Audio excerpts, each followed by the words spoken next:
Herkese merhaba arkadaşlar, kanalımıza hoş geldiniz. Kim Milyoner Olmak İster yarışmasında Mert Ramazan Demir benzerliği sanal medyada olay oldu. Kim Milyoner Olmak İster son bölümünde sorular değil bir yarışmacının ünlü oyuncu Mert Ramazan Demir'e çarpıcı benzerliği geceye damga vurdu. Yarışmacının yayınlanmasının ardından sosyal medyada kullanıcıları adeten alarma geçti. Yeni bölümleriyle ekrana gelen yarışmalardan büyük ödül için verdiğim mücadeleler her zamanki gibi heyecan yarattı. Ancak asıl konuşulan yarışmacılardan birinin Mert Ramazan Demir'e neredeyse birebir benzemesi oldu.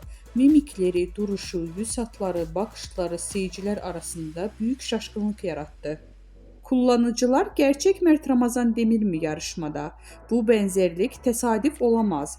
İkizini bulmuşlar resmen gibi yorumlar paylaşıldı.